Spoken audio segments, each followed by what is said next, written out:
Many people say they want clarity or confidence, but what they're really missing is trust in themselves. Without self trust, we delay decisions, seek reassurance, and avoid commitment. Today's conversation is how self trust works, why it matters, and how to cultivate it without forcing certainty or perfection.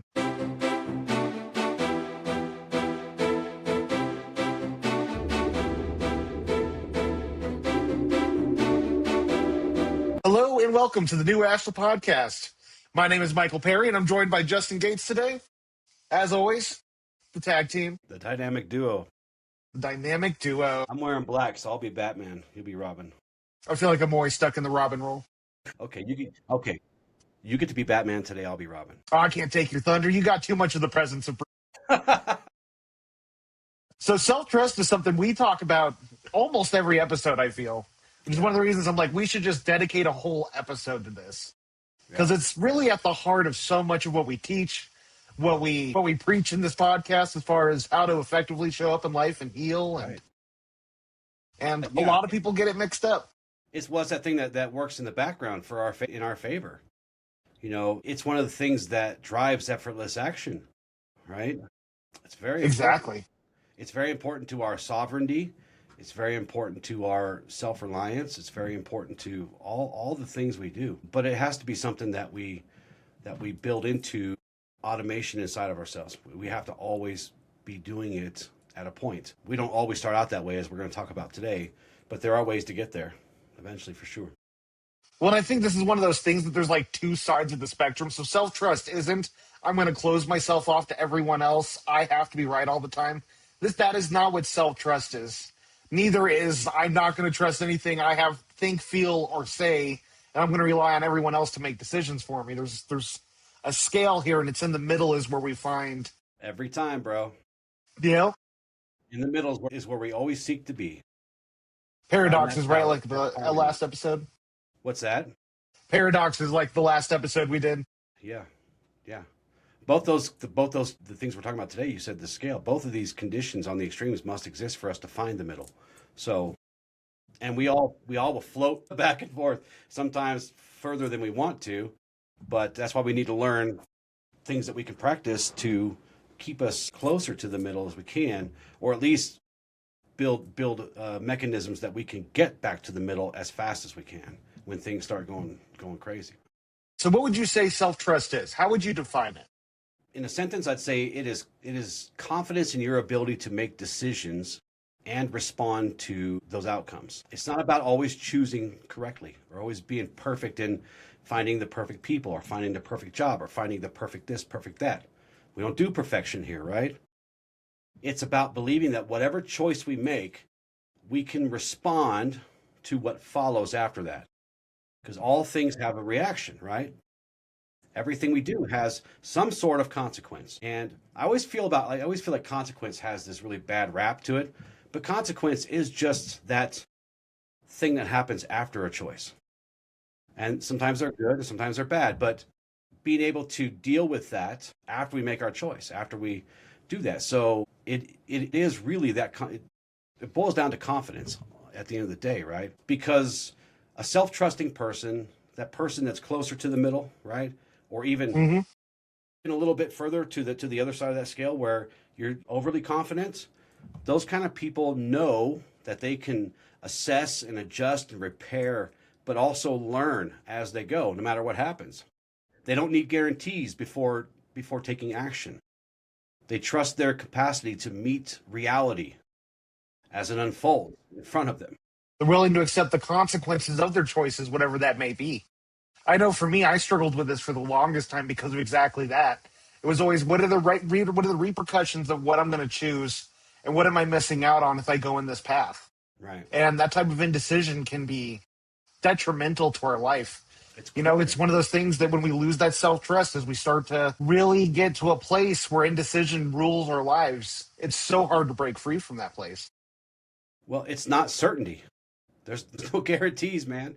That is exactly what it is. Yeah, it is not certainty or perfection or even emotional calm or always feeling sure about what's going to happen or what you're doing, or even it's certainly not always feeling peaceful or composed before just saying, to hell with it. Here we go, right? Taking that leap of faith sometimes. And a lot of times this can show up with a little bit of anxiety or doubt or fear. That stuff's all human, right? We are recalibrating inside the ego and the soul and our higher self and our lower selves. We're kind of always, they're kind of jockeying for position. But if we practice this in a good way, they're not so much fighting against themselves. You're not really fighting against yourself on the inside. Everybody's looking for their spot to make it happen, right? But there's always going to be some doubt. There's always going to be a little anxiety. There's always going to be some fear, you know? There's always going to be what if, right? And this is where we have to remember to go, what is? But what is? Yeah, what if, whatever. What is? So present over perfection here and faith over certainty. Because if you're trying to always create a certain outcome, well, then what are you doing? You're trying to force every part of this process. Yeah. And it rarely, if ever, works out in your favor that way. So, but what it does, it allows you to move. And this is something you say a lot. The most important piece of all the stuff we talk about is then taking action on things, right? Having this self-trust allows us to take that action and allows us to move. And, as we cultivate this, you talk about faith, and it's not just faith in outcomes, it's faith in yourself. Yeah. You can handle whatever outcomes are on the other end of that decision. Right. And I think so many people do get stuck in that because when your self-trust is low, and you may not know it, I know for me, until I learned about this concept, if you were to ask me, do you trust yourself? I'd have been like, oh yeah, 100%. But self-trust is a deeper soul level thing where your intuition, your unconscious mind, every part of you is aligned with the actions you take and not fighting to avoid outcomes or situations. Right. It's confidence that you can handle whatever comes your way. Yeah, because that when you're trying to manipulate every part of a thing and to ensure that you are certain of the outcome, that's a very rigid way to do things. And again, it's rare if it ever works out, right? But the self-trust is flexible and it prepares you to be available for whatever happens. When we did the show on New Year's resolutions and creating goals that actually survive real life, that part was very, very important. Being flexible and available to respond to what happens, because something is always going to happen. Nothing ever goes perfectly. So, and that applies to this too. Confidence is definitely king over certainty here. Now, here's where we run into a problem, right? I was talking to Heather about this earlier today. Not even considering we were doing the show today. I was talking to her and I said, look, when you're so worried about being certain what you want to see happen, you're missing out on the things that you need to have happen. And if you try to control it all the time, nothing is going to happen the way you want it to. And you're just going to get frustrated and you're just going to set the thing down and be disgusted by it, maybe, So you have to practice building this trust, practice building, because that's the only path to confidence is trust. Well, and I think you bring up a really good point here. Our egos want to fix ourselves to outcomes. It craves control. It craves consistency. Yes. It is this force that can dictate how we respond to things, but it's we're able to release that control, that desired perfect outcome to allow whatever to play out in front of us. That's where we're going to find the best outcomes and the best situations. Almost always it's going to be outside of the realm of your specific goal. I remember us having a conversation about this a couple of years ago about if you keep your vision narrow, you're not going to see the other paths that open up along the way. Yeah. And look, I get it. Feeling like you know what's going to happen. Feeling like you know every part of the detail, every part of the outcome, that feels safe. I get it. But it rarely is in your best interest to do that. Because when you try to force everything all the time, what happens? You increase your suffering, because things will rarely do that. They will really do that. There's something you put in the notes here that I want to make sure that we talk about, because it's pretty powerful. You say in here, self-trust is trust in your process, not your predictions. I love that. Well, and it's so true, because that's what we get so fixated on is our predictions, and not just taking the actions, taking the steps, however messy that may be. But when we trust in the process that is unfolding before us and the work we're putting forth, We're not concerned that is it going to be okay? Is it going to work out? Yeah. Because we have trust. You don't need to know. Yeah. You don't need to know how things will turn out in order to trust yourself. You don't need that part of it. You need to trust yourself despite knowing what's going to happen in the end. You only need to look, here's all you got to do. This is all you got to do to be a part of this. You only need to know that you're going to stay present, which is the most powerful place we can be, is present, right? Yeah. And you stay honest and you stay engaged, not engaged in meddling with everything, but engaged with what comes next, responding, not reacting. Because really what self-trust is saying here is I don't have to get it right to be okay. I just have to stay with it. I just got to be consistent. I have to be honest. I have to be engaged and ready, prepared for, and I don't even need to predict the what ifs. I just need to be ready and centered for when those things happen.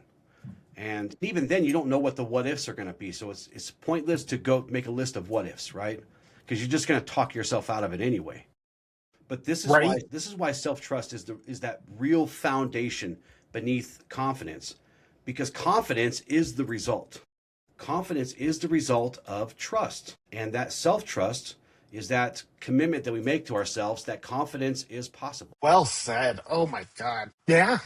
Yeah. Because confidence is an outcome from this type of procedure, from this type of work we do with ourselves. It's what spawns from it. Confidence, you see it being such a sought after thing in the world. You see workshops on it, you see books and everything on it. But when it comes down to it, it's all about being able to trust your own decisions, your own actions, your own capabilities, right? Right. Well, a lot of those products and a lot of those books and a lot of those things, and don't get me wrong, I'm not talking smack about anybody. Okay? I think all these things probably are the problem with self-help, and I think we're gonna do a show about this. I think that's on the schedule for this month, right? The problem with self-help. But maybe this is a little preview, if you will. The problem is they always spend a lot of time talking about the thing that's already going to be the end result of your practice. So instead of taking it from these are the things we do to see the result, not the thing that I'm in other words, it's almost like they're starting with the end result at the front instead of walking you through what's always going to happen. If you engage in practices that just build self-trust over time, you are going to be confident no matter what. That's just what's going to happen. So there's your little preview for that show. Well, I mean, you said it perfectly earlier, right? It's about action. That is the most important part of cultivating self-trust. It's not gaining enough self-awareness to now know how to navigate life. It's not about reading all the perfect books to give you the perfect strategy on being the perfect human. It is just about continuous action, because whether you're starting from there or from complete ignorance, your steps are going to look kind of the same. Right. Because it's your nervous system learning. It's your mind understanding how these mechanisms of whatever you're trying to build or trying to work through is. And having the knowledge is just 20% of the battle. The real battle is doing the work. And doing it consistently, right? Yeah. Practice. Amen. That's the hard part for me. I'm sure it's a hard part for everyone. It's hard to, and 'tis the season for new goals and, resolutions. And I'm going to turn my life around this year. You certainly can. But just remember, it's in 80% of the work you have to do that's really going to set you apart. If you guys have not listened to that show about New Year's resolutions, after you're done with this one, go back. It's probably like 2 shows behind this one. So, yeah. So what breaks down self-trust? One of my biggest pet peeves, the opinions and constant negativity from people who love you. Your friends, your teachers, your boss, your whoever, anytime. And this almost must be human nature at this point, it seems like. But when you have an idea or when you are working towards something, there's always going to be people in your life, and they do this out of love. Mostly, probably, right? Some sort of love. I mean, there's some sort of connection there at least. And they're looking out for you, and you're like, oh man, that's crazy. That's crazy. Justin, you're going to leave your cushy job to do this full time? That's crazy. That's crazy. Honestly, I don't give a shit about your opinion. I love you, but I don't care about your negative opinion of me. I just don't care. Right? So Right. this overexposure to opinions and information about people who can't ever know exactly where you're coming from, how you're seeing this, because we just don't have ways to express that to people, right? I could break down all the financial stuff. I could break down all this and that, and they still wouldn't understand it. So, and this weakens that inner voice, that trust, because this just constant barrage of external input, when especially, and please don't do this, especially when you filter it through social media or quote unquote experts, right? Friends You and know, families and this endless content, and we just get super overstimulated and we start breaking down. We start falling out of it. And you'll stop asking yourself, what do I sense is right? What is the right thing for me? And you'll start asking, what choice gives me the least amount of criticism? Well, if you're like good old Papa Justin here, you don't give a shit about criticism. You just do what you got to do, right? yeah.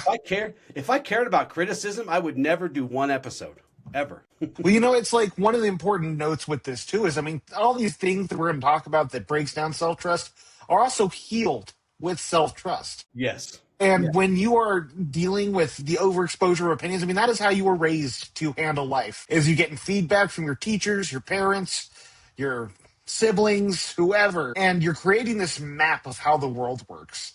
And often the weight we carry into our adult lives is the voice of someone else. One of my favorite questions when I realize there's some type of discrepancy in my understanding or my thought process towards healing. Like an example for me was I was doing therapy this week and we were talking about I need to work out is what I want to start doing. And so he's like, all right, just set for 2 times a week. I'm like, that's not enough. I need to at least do 3. And he's like, well, why do you need to do 3? I'm like, I don't feel like it's enough. And we started diving. It's like, that's my dad's voice in the back of my head saying you're not enough. And it was picking it apart that there was someone else's voice in my head that gave me a belief that I needed to do more than the minimum to be able to be worthy. Yeah. Yeah. And I just want to make it clear that most of these people, these voices, these opinions, this information we get overwhelmed with, most of that, especially when it comes from friends and family or people who are close to us, like, teachers, whatever, that comes from a place of care. Yeah. They're not Yeah. trying to, and it's subconscious for them, and it comes from a place of care. They don't want to see you get busted up. They don't want to see you get hurt because they're scared for you, right? They're scared that that bad things are gonna happen to you. But Yeah. I mean, they nobody, have their own map. exactly, nobody who's ever done anything worth a crap in this world ever cared about opinions. In the end, eventually they got rid of that. So, yeah. Yeah. And as you learn to trust yourself over the opinions of others, dude, the self trust is such a powerful tool because it may take time, but you can erode that habit of caring about what people think, caring about the criticism. Because I know that's easier said than done, but with practice, with dedication and diligence in cultivating self trust, you can remove that from your life. You'll just stop giving a crap about what people are saying that isn't supportive. You just will. It's natural. I promise you. I have reached a level of 0 F's in the jar of F's that I just smile at them like, cool. Yeah. I don't care. And that sometimes comes across as being apathetic, especially when someone who loves you is really trying to talk you out of doing something, and it's hard to navigate that. Because if you navigate it like I was just saying, like, listen, I appreciate your opinion, but it doesn't make a damn difference to me. I'm going to do this, whether you like it or not, right? Yeah. That could come across as a little hostile or apathetic. It's not that I don't care about that person. I just don't care about their negative response to something that I want to do, period. I think another big one here is fear of making irreversible mistakes. So often it's like, well, I take this path and this is going to be closed off to me. Right. And we can be so narrow minded when it comes to making decisions because of the fear of FOMO, right? Fear of missing out. What if? You know? Because we tend to equate a decision or a choice with forever consequences, right? Permanent consequences, which is impossible in this universe. Things fluctuate. Things ebb and flow. All the way down to the tiniest atom, all the way up to the biggest planet. Everything ebbs and flows. It's in motion. Nothing is permanent in this universe, right? Nothing. Nothing. But it does. The fear creates paralysis for us, you know? And then we have back to the what ifs. I'm going to ruin everything. What if I ruin everything, Michael? What if I just ruin everything in the entire universe and cause it to implode on itself? What if? I mean, that What is if? the most likely outcome. It Yes. is, usually. But it's important to understand something here in this process as we build self-trust. Okay? Self-trust erodes not because you lack wisdom, not because you don't have enough information to move forward, right? Or you've built up enough confidence to at least start making steps. It's none of that. It is simply fear is convincing you through your lifelong experience that this might be just too dangerous. I don't want to do it. But most decisions we make in this world, unless they remove us from this world in some way or the other, are adjustable, repairable, and they certainly can teach you something, so they're not bad. Another one is, and this goes back to our show on synchronicities, but repeatedly ignoring those internal markers and signals that try to keep us in that short-term comfort, right? Yeah, I mean, this is how you kill your self trust. I learned the hard way on this. Your soul's giving you those pings of you shouldn't be in this situation. You are not doing what you should be doing right now. And the more you ignore it, the more you kill that self trust. The more your intuition will not trust you with that information. Yeah, because your intuition is not there to keep you comfortable all the time. It's there to link you up with those synchronicities.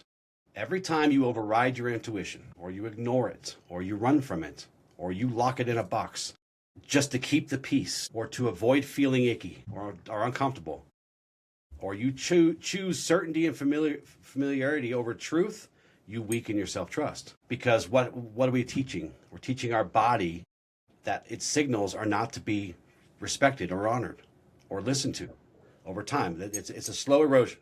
And we do it subconsciously most of the time, which makes it harder because it's hard to pick out those triggers and those subconscious things that keep playing and playing and playing. And eventually your intuition's going to just say, you know what, the hell with it. I ain't talking to you no more. I mean, I think of like those people you see at those jobs or in those relationships that just look soulless, right? Yeah. They just, the life is gone from their eyes. And that was their intuition constantly telling them to leave that situation until it finally gave up.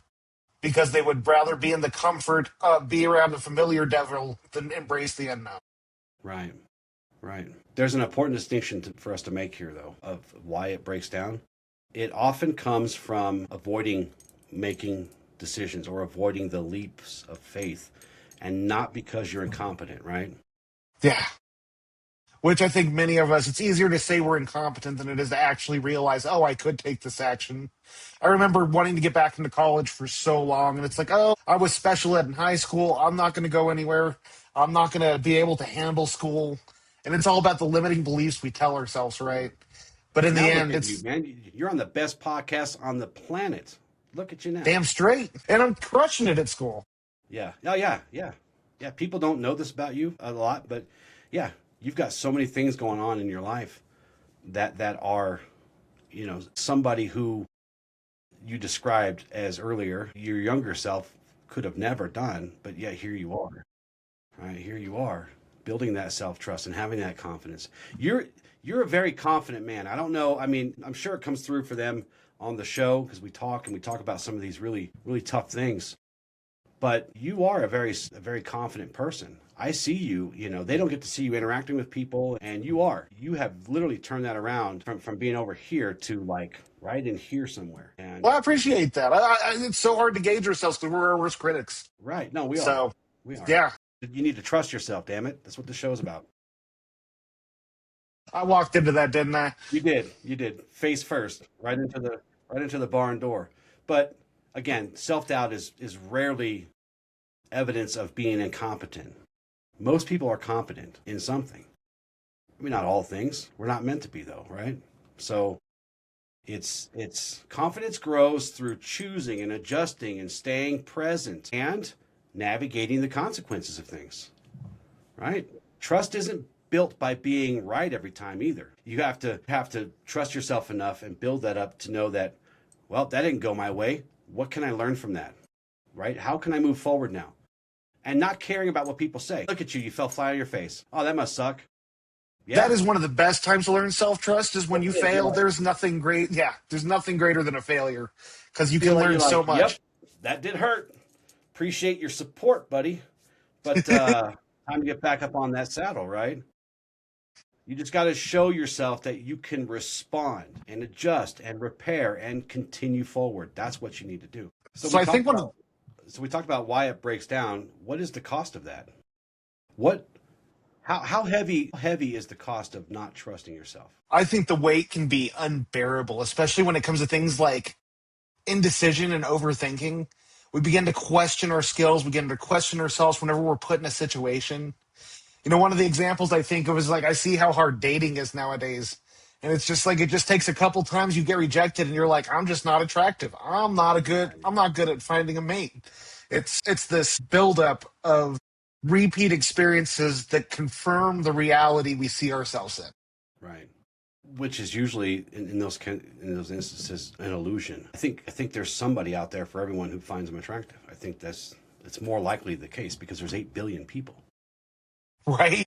The odds that nobody finds you attractive or dateable or anything, that would be a rarer number to hit. I would find that probably to be mathematically impossible, right?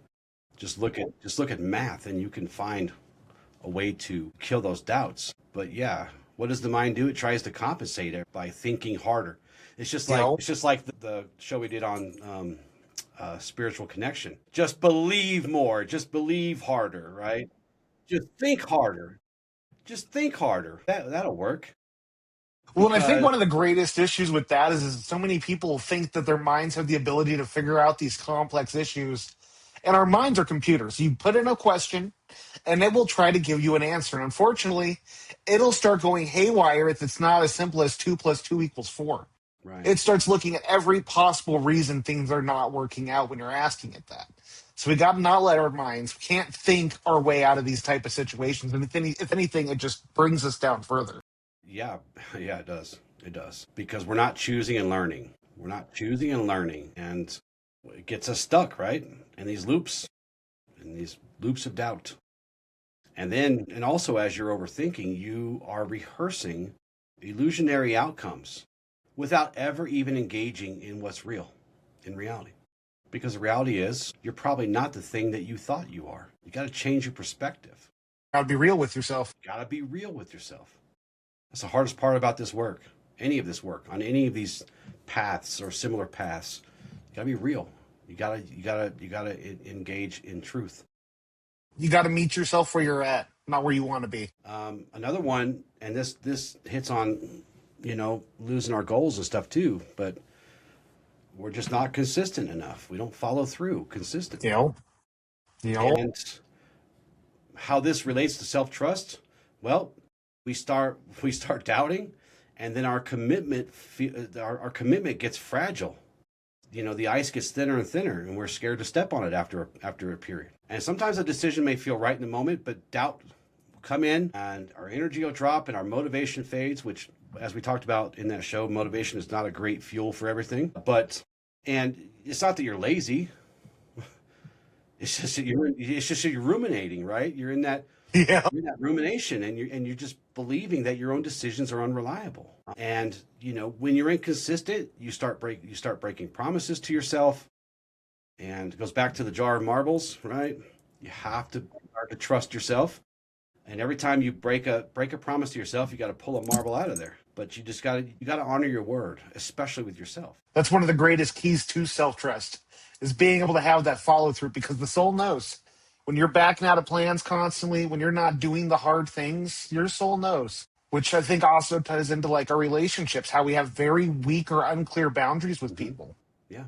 We end up letting people walk all over us. We say yes when we need to say no or no when we need to say yes. We don't trust in our abilities or our follow through. And then you're over explaining everything and you're negotiating away your boundaries and your morals and your standards, right? And you start to tolerate situations that feel like crap. They feel wrong because you're unsure if even that discomfort is valid. Now you can't even decide if what you're feeling is real. And that's a hard place to be. And you start to get to your favorite R word, resentment. You start to resent yourself. It's easy to resent other people, People give us plenty of reasons to. We shouldn't. We should try to work to not have resentment. But man, it's when you start resenting yourself, though, and your own ability to make decisions, because you can't even protect yourself by setting those boundaries, or not even know where those boundaries should be, right? If you're unsure, Right.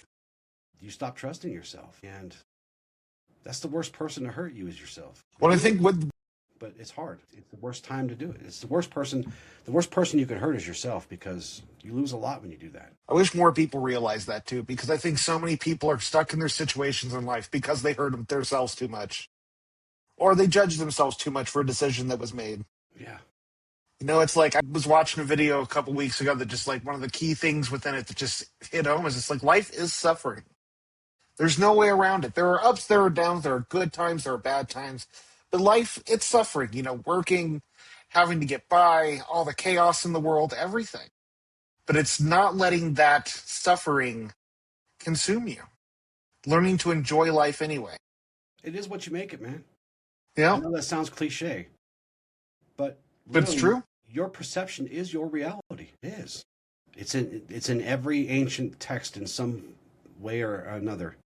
We see it in modern psychology. It's all true. Your perception is your reality. Even Prathani said it on the show we just did with her, right? She took the words right out of my mouth. She stole my axiom. Perception is reality, though. And I see that on lots of videos. I see it all the time because it's true. It's, if it's something that we have to learn, and suffering may be a condition of life, mostly because our perception is we want it to turn out the way we want it to all the time.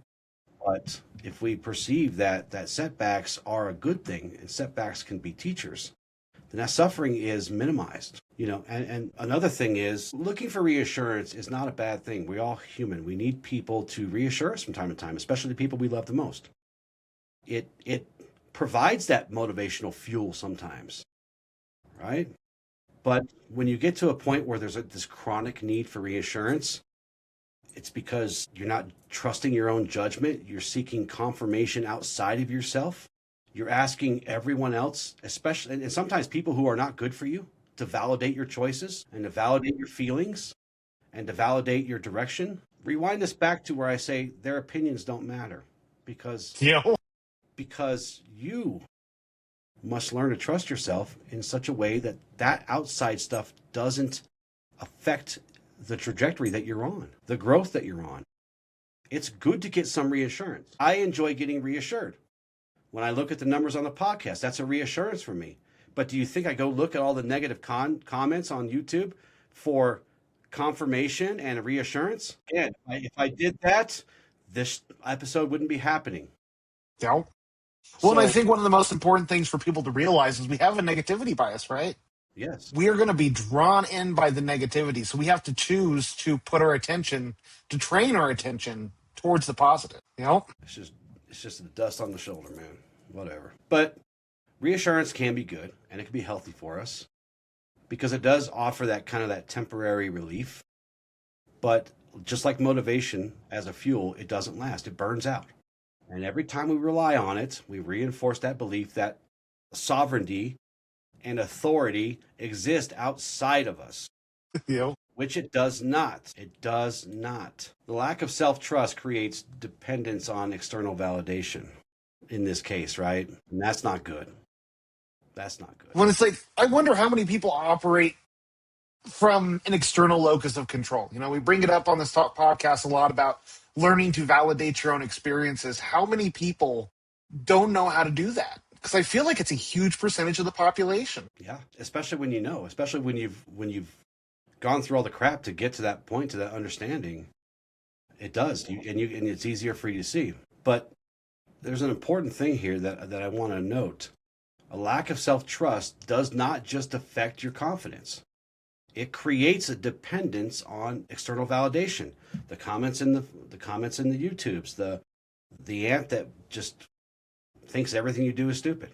Your partner constantly trying to control you through approval. When you do not trust yourself to choose, to adjust, or to endure, you hand your power over to someone else. someone who has no business controlling your sovereignty. Well said. Now, on a different level, we kind of do that. If you live in a country, which we all live in some country, we do turn over some of that to a body or a group or a king or a dictator or whatever, right? We do through all these little silent agreements that we all make to live in a society. That's not the stuff I'm talking about. You have to change that through different processes, right? But what we're talking about here is that sovereignty, that you give yourself permission, you give yourself reassurance, you give yourself approval, you keep that power to do what you do, to do what you feel is right. Handing that over to anyone, even handing that over to the best of people, doesn't work out in your favor for very long. You must reclaim authority over your own life. One decision at a time, one choice at a time. When it's like, I think back to when I was in that really rough relationship for 7 years, trying to help them overcome addiction. And for me, it was easier to blame my lack of success on the situation I was letting myself be a part of than to take accountability for where I was in life and that I wasn't feeling fulfilled. And I think many people fall into this trap where if I can just blame something outside of me, I don't have to be responsible for my life. I don't have to be responsible for where I'm at or what's going on or lack thereof. And it's a slippery slope. The more we can take accountability with our lives, the more we can take responsibility for our lives, the more we can cultivate this self-trust and start living a life that is in alignment with our best selves. Yeah, exactly. We must take control of us. We must. So how do we start building this self-trust? I think we touched on the biggest point, which is action. You don't do it through reading, you don't do it through understanding yourself. Yes, these things can help you along the way, but there is nothing in that that's going to help you build this muscle more than action.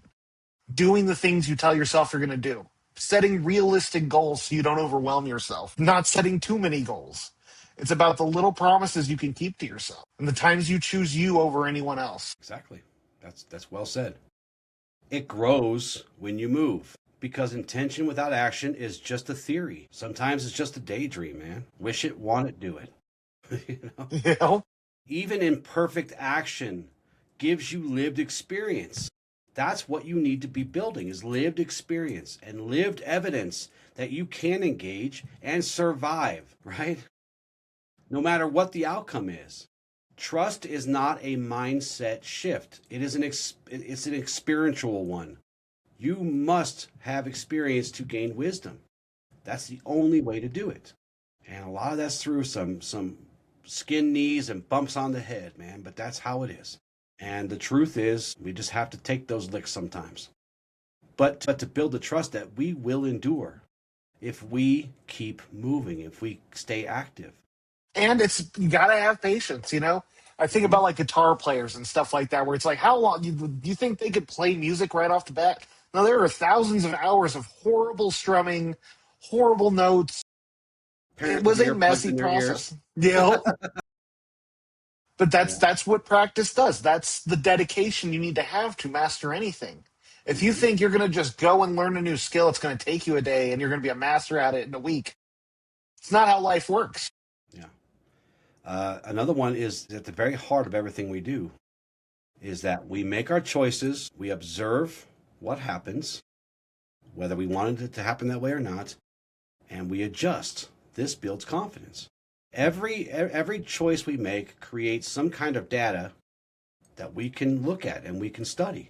When you choose something and you watch how it unfolds and you make adjustments along the way, you start to teach yourself that you are capable, not just capable, but capable of learning and adapting and responding. A sign of someone with high self-trust, they are responders. They're not reactors. They are responders. And confidence and having confidence and maybe some faith is that we know that it'll turn out all right for us. Even if we fail, it turns out all right for us because we know how we trust ourselves to respond. And the really most important part of this is just goes back to reflecting, right? Reflection strengthens that internal authority, that internal sovereignty. Yeah. What can I do different? What went wrong and how can I improve? What And did I it's write? never with the lens of judgment or criticism. Yeah, yeah. Shame and blame do nothing for you except keep you stuck and keep you hurt. It You is a know, hard, it is a hard truth, right? That is a really hard, painful truth, but it is the truth. I think one of the core things here is just trust is built through repetition, not outcomes. It's about continuously getting up, getting back on that horse, doing what you need to do, and making changes along the way. It's also being willing to hear feedback from other people and being able to decide for yourself if what they're telling you is good feedback or something that is not necessary to what you're doing. You need to be your greatest advocate. Yes. Yeah, which is another very painful and hard thing to do, especially if we have a long history of not trusting ourselves, right?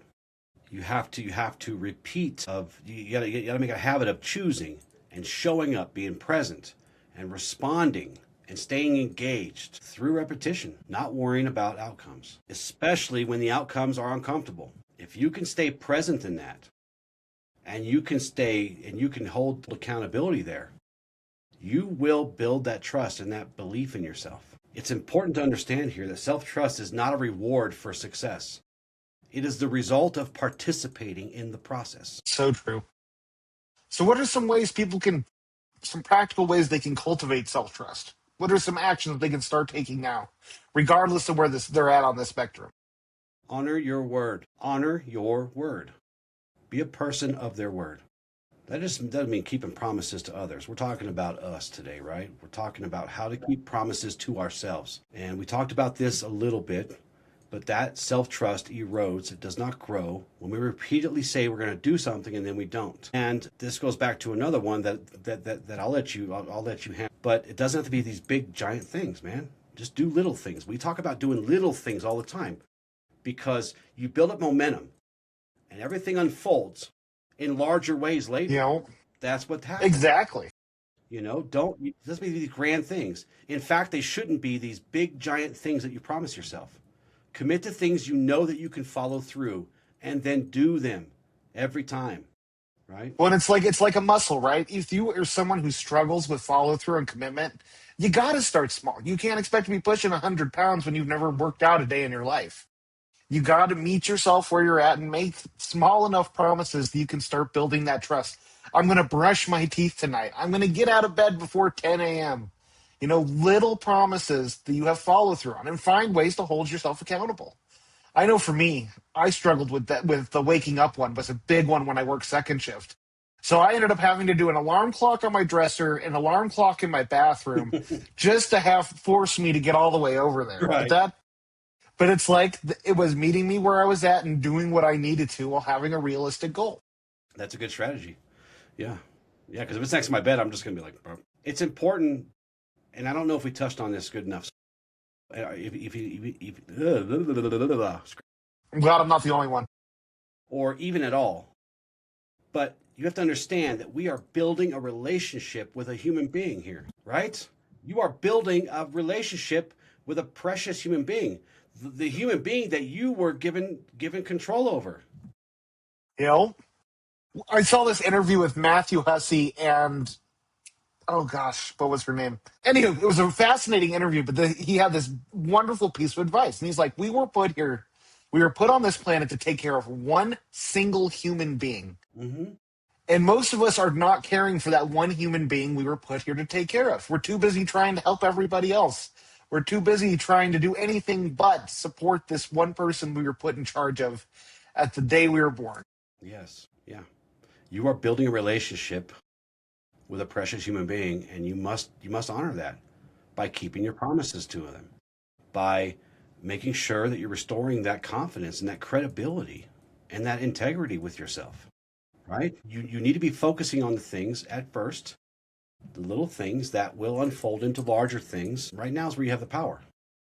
Not then. It's that inner child work, right? I mean, it's teaching that small you inside of you that it can trust you. That part of it. But don't sit around and wait. Don't sit around and wait for these big decisions to prove to yourself that you got this. Small ones are more powerful. Small choices that you make every day. What to eat, when to rest, when to speak up for yourself, when to say no, when you need to say no. and stand by it. Erect those boundaries and protect them. The point I'm making is the size of the decision or choice matters far less than the consistency of deciding, of making those decisions. Another one that we talked about a little bit earlier was, again, reducing that external input before you make decisions. You're allowed to say, give me a minute to think about it. Let me get back to you. I'll tell you what, there's many a time where I'm thankful I took that pause and just reflected. Is this something I really want to do? Is this something I need to invest my time in right now with everything else I'm doing? It is so important to give yourself the space you need to make decisions. Yeah. And I see one mistake that I've seen people make, and I've made it myself, is that we create loudly, or we build our life loud in a way that's loud so people can see. It's oftentimes better to create quietly and to build and grow quietly in some ways, so that you don't have a lot of this external input coming in. Because people without an intimate understanding of what you're doing, if it's just, you're just making surface noise about what you're doing, people are going to see some trepidation in you if you're not careful. So you need to make sure that the parts that you don't need input on, you do those quietly with yourself. Then reach out to trusted people when it's time to kind of maybe help put some of it together. That's something I learned the hard way. And you've said this a couple times. We say this every show, but we should always have these reflection periods, especially when things don't go right. We should do them when they go right too, but it's more important when they don't go right. And it's important we reflect on what worked and what didn't without self-judgment. Well, it's so important too, because again, the greatest lessons are learned in the hardest of times. Mm-hmm. So don't be bashful when you mess something up where you don't want to look at it because shame comes up or anger comes up. Be willing to sit in it so you can do better next time, so you can learn where the holes were in your planning or your thinking or your judgment and change course effectively. Yeah. Everyone falls down. You need to get to a point where you can say to yourself, I can count on me. I got me. I can count on me. Right? When you start to think that way and you start to act that way, man, you are on your way. You're close. You are standing on a foundation of actual real confidence at that point, because you don't view yourself as flawless or having to be flawless. All you need to be is reliable. Amen to that. And it's interesting that these concepts that we're talking about, building self-trust, it's the same things how we build trust outside of us too, right?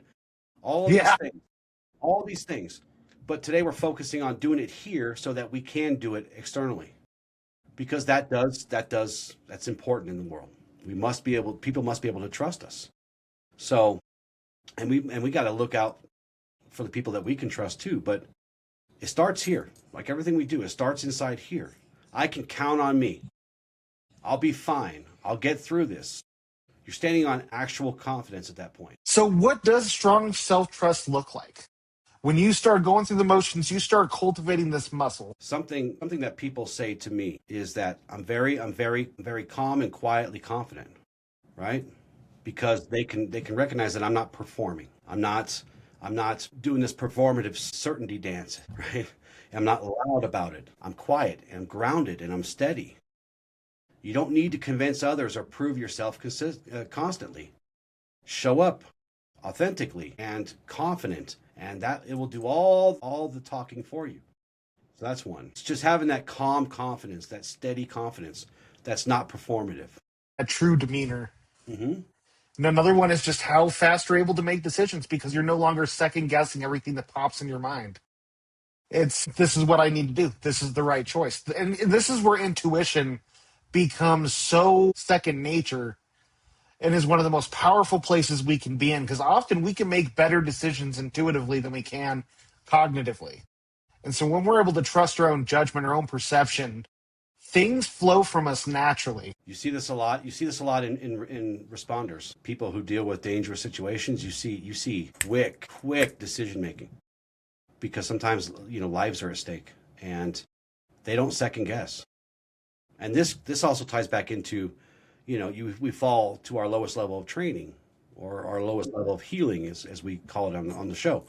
But you don't have to have this endless deliberation between your soul and your ego and your higher self and your lower self. You don't have this stupid committee always trying to Right. second guess and debate and deliberate. And no, I made my decision. I must go with it. And no decision is perfect. Nothing ever goes perfectly. So, but it's having that trust that it's okay if it doesn't, because it's not going to anyway. You might as well just accept the fact that nothing goes perfectly. And now this doesn't mean rushing, though. We're not talking about rushing, right? That oftentimes makes things worse. Oh, But yeah. here, clarity, actual clarity, replaces that paralysis. You decide, you move, and you adjust instead of just ruminating about the choice that you haven't even made yet, which is crazy. And that's the trap we fall into. Not only are we ruminating about all the quote unquote bad choices we made, but now we get to a point where we start ruminating over a choice we haven't even made yet. Hey, yo. So true, though. Another one is no regrets. No regrets. No regrets. No regrets. Except for that tattoo that says no regrets. That you might want to regret that one. Yeah, that might be I emotional love right that there. movie. If you've never seen it, it's a reference to We're the Millers. I love that movie. It's hilarious. Oh, that's such a good movie. Remember the dude shows up and it says no regrets? Yeah. And he says to him, he's like, what's your tattoo there? And he's like, no regrets. And he's like, not even one? Not one? We were just watching that the other day. I love that movie. Such a great movie. But having less regret and all of this constant second guessing, when you have strong self-trust, it reduces that. And by the way, that's a habit. You can change that. You can fix that. Right? It's a habit. We can change our habits. We do it all the time. Because you're always constantly trying to rewrite the past. And there's no point in rewriting the past. There's no point in it. Learn from it. Do better now in the present, so that your future can be closer to what you hope it to be. You know? Well, I think another big one is personal accountability. And this is more than just being accountable for where you mess up and the flaws that happen in your plans, but it's being able to be accountable for yourself when you're not at fault for things. So I realize there are people on this spectrum who I was one of these where I would just be like, oh, that might have been me who messed that up. That might have been me. It's being able to be accountable for yourself as well. Yes. To say, I didn't touch that. I was not involved in that. Right. Yeah. That ties back into that less regret stuff too, right? Because look, a person with strong confidence, they'll say, look, I made that decision given on what I knew at the time, man. That's what it is. And that doesn't give you an out from accountability either. It's just saying it is what it is. That's what I knew at the time. That's why I made that decision, or that's what the decision I made. Because what you're doing is you're taking accountability in the present moment. You're not, using hindsight as a crutch or as a weapon, or at worse, a weapon against yourself. It happened. We're here now. And look, I know we're talking like self-trust is going to make our lives perfect and easy. It doesn't make life easier, but it does make you steadier. It makes you more flexible when those winds of the world try to blow you over and try to bend you over and snap you and break you. What you're doing with self-trust is you're creating a foundation that you can confidently stand on for every decision you make and every action you take. That's the whole point of this. Very well said. Do you got any closing thoughts before we jump into the affirmations and the? I do, because there's a couple things I forgot to touch on. Number one, confidence is often treated as something you either have or you don't. And that may seem true in the moment. But real confidence is not a personality trait. It is a byproduct, right? It's that thing that's just going to grow naturally when you trust yourself. Again, confidence is the end result if you learn to trust yourself. And again, you engage in life honestly, and you respond to challenges, and you learn from what unfolds, no matter what it is. It's the foundation. Accountability is the structure that you build upon that foundation. And confidence is what emerges when those two things are practiced consistently. Not perfectly, consistently. Not in grand gestures, in little things every day. And another point I want to leave with you. This podcast is about shadow work and self-mastery. This is not about giving your power over to other people. There's at least 5 axioms that touch upon that, right? Stop outsourcing your power. You must learn to trust yourself and take control of your sovereignty and be able to hold yourself accountable without shame. You stop avoiding growth. You will create that calm, grounded confidence that I was talking about that doesn't need to be proven to any damn one or defended to anyone. And again, this isn't something you wait until you're ready to do. You become confident by showing up, making decisions, and then standing behind them long enough, at least long enough to learn from them. So my call to action this week is going to be a very simple thing. Practice self-trust in a simple, tangible way. Choose something that you've been delaying. I've got one of those. And my little ghost back here snickering at me because we just had a big conversation about it. But I made the decision. She's over there snickering at me. I made the decision. I got a head start on you guys. I practiced this call to action already today before the show. But choose one small thing that you've been delaying and make the decision without over researching or asking for reassurance, which is something I was doing all damn day. I was looking for Heather's reassurance on something. I was researching, and then finally I was like, this is stupid. I'm just going to do it. But commit to it fully. Observe the outcome with curiosity always, never judgment. And then once you've made that decision and you've had time to see, some progression through it, or at least to start seeing some actual consequences, not the what ifs, but some actual real consequences, good or bad, then ask yourself, what did I learn about it? What did I learn about myself? How good do I feel? Or how bad do I feel? It's okay to feel anything. Just don't judge it. Just accept it, right? Because it's not about getting it right. There is no right here. It's about action. It's about doing and then learning. Prove to yourself again and again that you can be trusted to engage with your own life and to be a master over yourself. You can do it. It's not, this isn't, it isn't a either you have it or don't. And if you're not born with it type of thing, right? We're all born with the ability to change our habits. And this is what we're talking about. And that's where real confidence lives. Amen. That is beautiful. Yeah, I call myself out on this all day long. I forgot I didn't forget we were doing a show on on trust. But after all that all that hoopla and stuff that I just talked about, I came into my studio and I was, looking over the show notes to kind of get ready. And I was like, oh my God, I've been doing this all damn day. Oh, that's great. It is. No, it's good. That's why I snickered. I know that's why she was snickering. Yeah. Yeah. But it's important for us to talk about things that we can practice. And all of us need practice. Even old Papa here, he needs to practice. Time and service doesn't equal wisdom all the time, right? Well, it's the beauty of synchronicity, right? Getting the messages at the right time, because I needed it too. I mean, like I said, I was talking with my therapist just yesterday about, I need to start working out again. I need to start hitting the gym. I'm like, 3 times. I need to go 3-4 times a week. Just do 2. Mm-hmm. Set a goal that you're going to be proud of, and then if you do more than that, great. Hell, do 1, yeah. Yeah, do something. Just do something, right? Just get the momentum. Mm-hmm. Do something I can honestly meet myself with right now. Yeah. For affirmations today, I trust myself to make thoughtful decisions and adjust when needed. I am capable of handling the outcomes of my choices. I do not need certainty to move forward. Each decision I make strengthens my confidence. Now, you're going to dogpile on me too? You're going to start calling me out too? I will take your affirmation. I just edited it all. I just changed it all on us. Yeah, I know. I respect myself by following through on my intentions. And for our journaling prompts. Where in my life do I hesitate most when making decisions, and why? Dig deep. What is the root of what makes things adverse for this type of situations? What's the underlying pattern in this? What is one small promise I can make to myself this week and keep? Is yours going to the gym? Just go once or twice this week. Make it a small goal. Maybe it's having a healthier meal, so just do it for a couple different meals through the week. Our last prompt, how do I usually respond when a decision doesn't work out? Now, this one takes some digging, because I know back when my self-trust was really weak, I would be fine. If something didn't work out, I wouldn't be upset about it.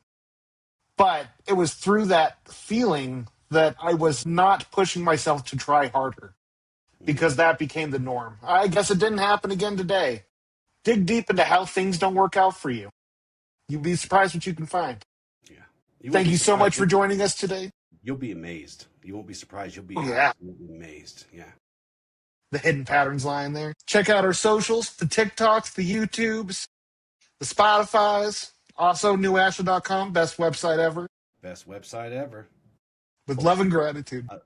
A little something for him to chew on, Michael, is that I am in the works of creating a massive library within that website where they can learn about the Tao Te Ching and Stoicism and and Ashla and all kinds of cool stuff. Oh, you got some amazing stuff coming out here soon. I do. But make sure you also, share this episode with friends. If anything resonated with you here, make sure you come back next on Tuesdays and Thursdays and see what else we got going on here. And always leave us comments. Look, I know I was talking about the bad comments earlier, but I love reading the comments.